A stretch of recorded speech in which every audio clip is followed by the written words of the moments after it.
अरे जाग जा रे भाई अब तो जाग जा, कद का दिन ले सोबे अब तो जाग जा।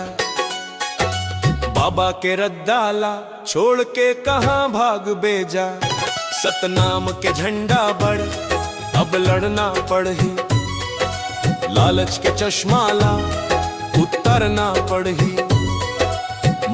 मनखे एक समान के नारा कहाँ गिस, आज समाज हफेर कुरीति में फंस गिस। अरे जाग जा रे भाई अब तो जाग जा, कद का दिन ले सोबे अब तो जाग जा।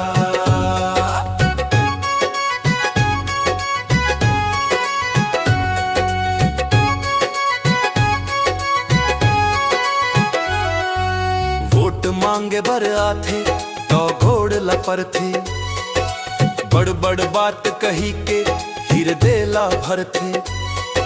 जीत गे तो नेताजी हम हगे गाड़ी में तुरे आए, समाज के दुख पिरला ओहा कभू न कुरे। अपन पार्टी के ओहा बन जाते गुलाम, समाज बड़ ओ कर तीर कहाँ है जिकाम। अपन खिसाला भरे पर दिन रात लगे, मेहनत कश मन खेहा आज घलोक घाम में जरा। अरे जाग जा रे भाई अब तो जाग जा, कद का दिन ले सोबे अब तो जाग जा।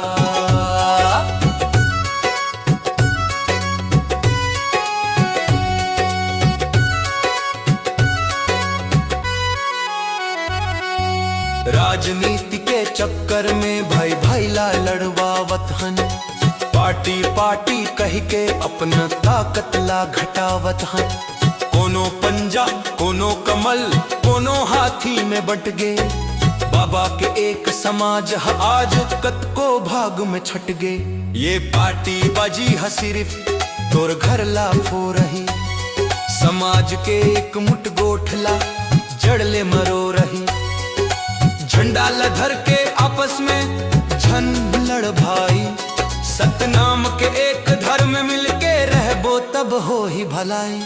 अरे जाग जा रे भाई अब तो जाग जा, कद का दिन ले सोबे अब तो जाग जा। बाबा कही थे चोरी नशा औ हिंसा ला त्यागो, अपन धर्म औ कर्म ले कभू झन भागो। आज समाज में देखो तो नशा छागे है, बैर भाव औ जलन मन में समागे है। जैत खाम ऊंचा है पर विचार छोटे होवत है, समाज के अगुआ मन के नियत खोटे होवत है। जात पात के भेद भाव ला फेर ले जगावत हन, बाबा के अमर संदेश ला हम मन भुलावत हन।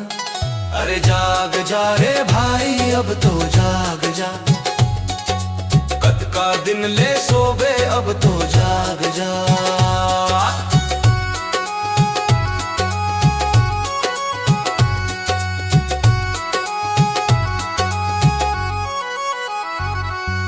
चेत जाओ समाज के पढ़ लिख के सियान मन, बचावो बाबा के गिरौदपुरी के शान मन।